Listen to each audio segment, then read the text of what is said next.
Boa tarde, pessoal, aqui novamente, com as nossas aulas à distância, orientações, correções, propostas de trabalho.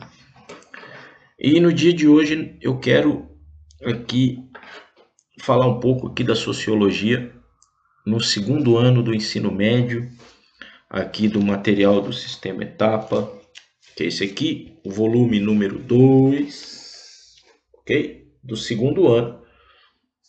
E nesse volume 2 do nosso material, a gente continua trabalhando com o pensamento clássico da sociologia.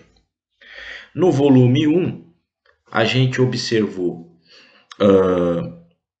o pensamento kantiano, o pensamento positivista, que é característico do Augusto Comte, filósofo francês que é considerado o pai da sociologia.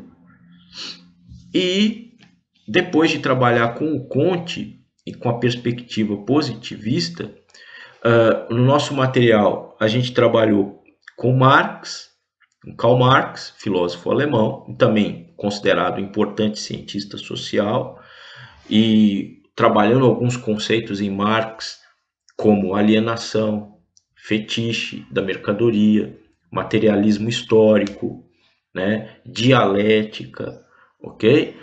E luta de classes, mais-valia ou mais-valor. E, enfim, no finalzinho da nossa primeira apostila, a gente trata do filósofo francês Émile Durkheim, certo? E é sobre Durkheim que eu quero tratar esse vídeo aqui, lembrando algumas coisas básicas sobre Durkheim. Durkheim é considerado, de certa maneira, o primeiro sociólogo, ok? Ou seja, Durkheim, ele vai, ao contrário de Comte, ele vai definir, ele vai dar um objeto de estudo para as ciências sociais, para a sociologia. Por quê? Porque a proposta de Durkheim é de realmente consolidar as ciências sociais enquanto ciência. E como a sua intencionalidade é voltada para isso, tornar as ciências sociais uma ciência, então ele precisa, de certa forma, trabalhar a metodologia dessa ciência. Ou seja, como fazer essa ciência. E para fazer essa ciência, eu preciso definir um objeto de análise, um objeto de estudo desta ciência. Então aqui começa, de certa maneira, a importância do trabalho de Durkheim. Ele é considerado o primeiro sociólogo. Em que sentido? Ele vai definir um objeto para as ciências sociais, ela enquanto ciência, vai estabelecer o chamado método sociológico, que dá nome ao seu livro, As Regras do Método Sociológico, publicado em 1895, ok? E o Durkheim, no caso aqui, ele vai ser o primeiro sociólogo também no sentido de levar as ciências sociais para o mundo acadêmico, para a universidade, certo? Pois bem, o objetivo desse nosso vídeo é trabalhar com vocês as regras do método sociológico. Não o texto do livro, mas aquilo que esse livrinho carrega de essencial, que é a definição de fato social. Para Durkheim, o objeto que é próprio das ciências sociais, enquanto ciência, o objeto a ser estudado é o que ele chama de fatos sociais. E, portanto, a minha intenção aqui é definir, mostrar para vocês o que são esses fatos sociais e, de certa maneira, mostrar para vocês o que o Durkheim pensa quando ele fala em fatos sociais normais e fatos sociais patológicos, ok? Essa diferenciação. Lembrando que para a semana do dia 30 de março, a próxima semana, a atividade que eu quero passar para vocês, que vai ser enviada também no grupo do WhatsApp, ou mesmo para a secretaria da escola, para coordenação e tal. Mas basicamente são os exercícios das páginas 210 e 211, e posteriormente eu vou selecionar alguns exercícios vestibulares adicionais, material adicional presente na nossa apostila, no nosso material do sistema etapa de ensino, ok?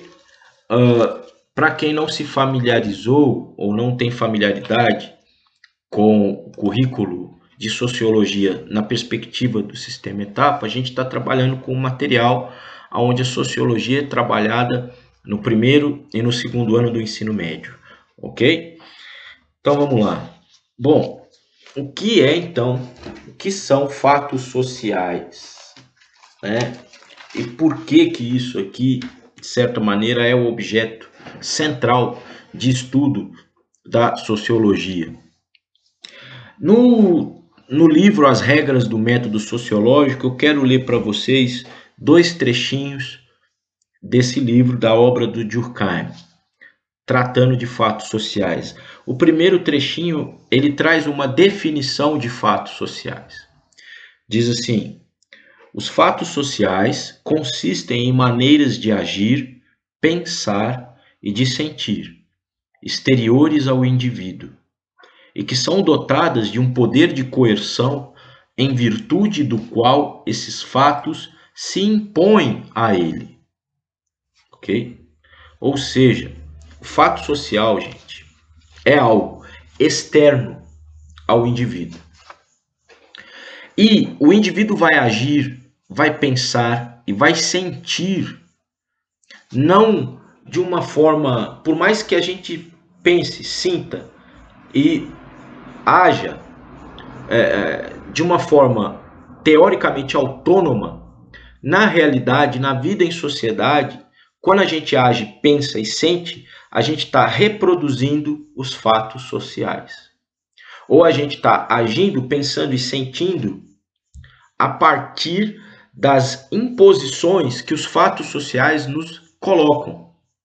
Por quê? Porque quando a gente age, pensa e sente, sem essa consonância em relação aos fatos sociais, então esses fatos sociais vão agir de forma coercitiva. Então cabe ao cientista social, de certa maneira, identificar na sociedade que fatos sociais são esses que determinam o nosso agir, o nosso pensar e o nosso sentir, enquanto indivíduos, porém membros de uma coletividade. Certo? Agora, esses fatos sociais só apresentam esse poder de coerção em relação aos indivíduos, condicionando a nossa ação, pensamento e sensações, porque existem estruturas sociais que fazem esse trabalho, que são as instituições sociais, e essas instituições, como o Estado, a escola, a igreja e a família, vão imprimir no ser humano esses fatos sociais, esses modos de agir, pensar e sentir, a partir dos processos primário e secundário de socialização. Lembrando, básico da sociologia: socialização primária se dá principalmente na infância, na proximidade com os familiares, inicialmente com a mãe e depois pai e assim por diante. E a socialização secundária, ela tem início no contato, na descoberta de que o universo, o meu universo, vai além das pessoas da minha família, existem outras pessoas no mundo, e quando eu sou inserido inicialmente no processo de escolarização.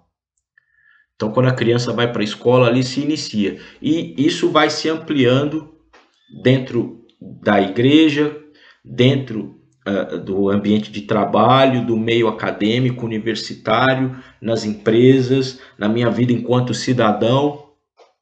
Então, as coisas vão se ampliando. Então, esses fatos sociais, eles são impostos. Por que que eles são impostos? Porque quando cada um de nós nasceu, todo esse modo de agir, de sentir e de pensar já estão postos. Então a gente vai internalizando tudo isso no nosso desenvolvimento enquanto pessoa, e aí sim nós vamos, de certa maneira, vivendo em sociedade. Só que essa dinâmica apresenta problemas, certo? Não é algo puramente mecânico. Ao passo das sociedades, do desenvolvimento delas, e o Durkheim fala isso, né? Ele fala isso em termos até de solidariedade dentro das sociedades, a solidariedade mecânica e orgânica, né? Mas aí é um outro conceito a ser trabalhado. As nossas sociedades, onde a divisão do trabalho social é muito complexa, sociedades modernas, sociedade na qual o Durkheim viveu, e ele nasceu em 1858, então ele vive ali na segunda metade do século XIX, início do século XX. Então, nas sociedades modernas, onde a divisão do trabalho social é extremamente complexa, aonde a solidariedade não é mecânica, onde a solidariedade é, de certa maneira, orgânica, onde cada membro da sociedade tem a sua função, o seu papel, tem a sua especialidade, já que a gente está lidando com uma sociedade complexa, né? Então, em meio a isso tudo, o Durkheim observa que a sociedade ela apresenta problemas, certo? Só que o Durkheim, vamos fazer um diferencial aqui, em relação a Marx. Marx, quando ele observa o problema na sociedade, ele vai agir no seu pensamento na direção de uma mudança radical da sociedade, uma transformação radical da sociedade. A proposta marxiana é uma proposta de análise, de crítica e de tomada de posição política, no sentido de implementar uma transformação social. O Durkheim, ele é um pensador funcionalista.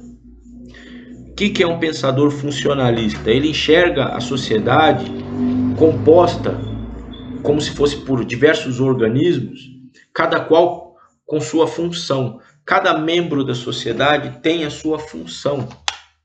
Então, quando que cabe ao cientista social?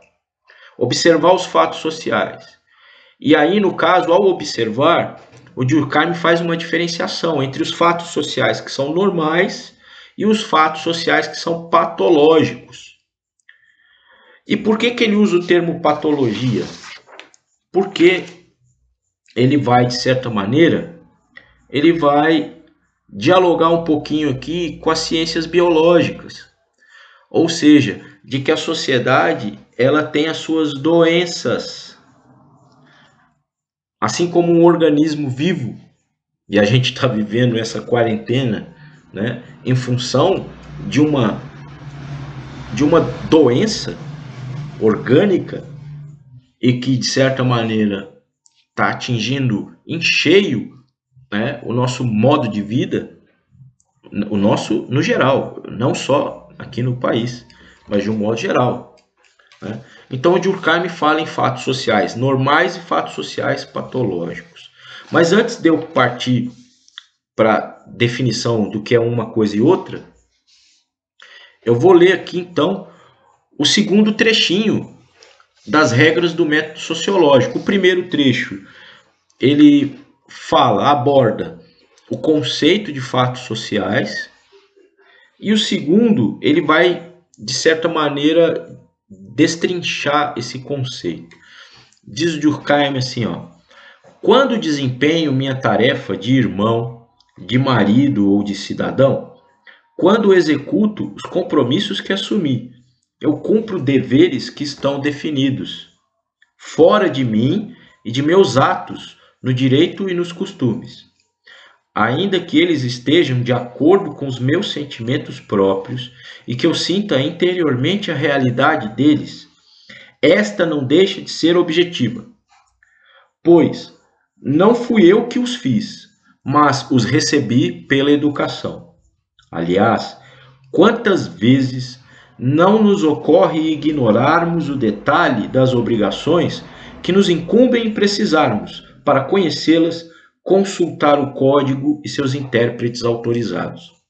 Do mesmo modo, as crenças e as práticas de sua vida religiosa, o fiel as encontrou inteiramente prontas ao nascer. Se elas existiam antes dele, é que existem fora dele. Então, nesse trecho aqui, o Durkheim reforça a exterioridade e o poder de coercitividade dos fatos sociais em relação aos membros da sociedade, em relação aos indivíduos.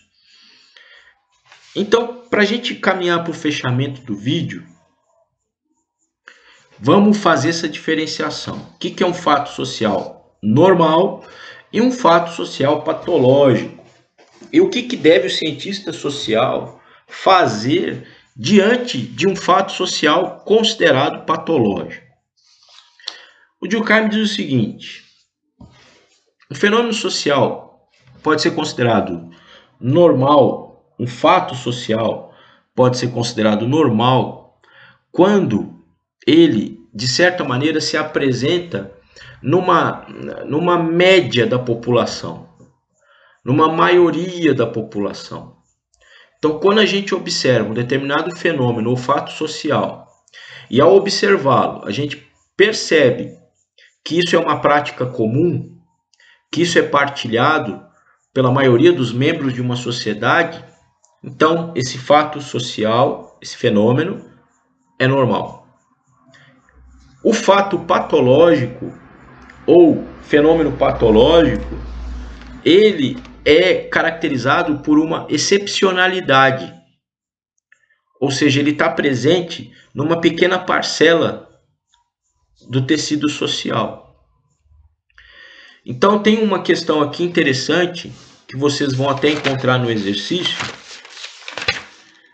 que a pergunta do exercício é por que o crime não é visto como um fato social patológico.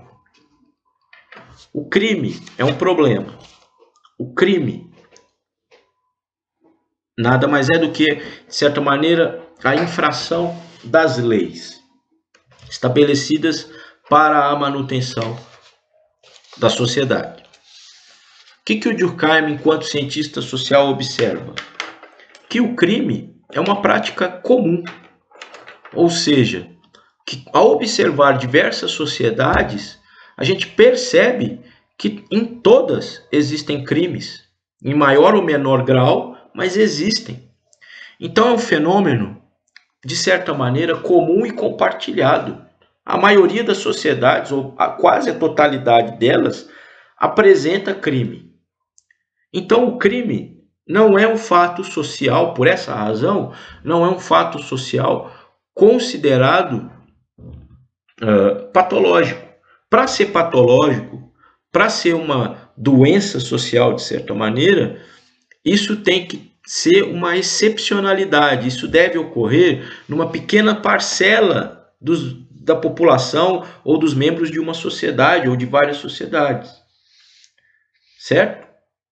Entenderam bem isso? Ok.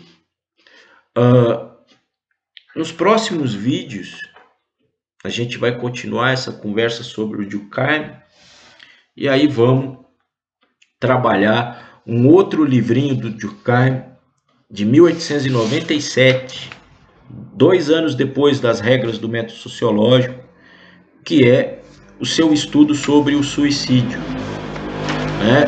e a tipologia, né, o suicídio, o estudo de sociologia de 1897.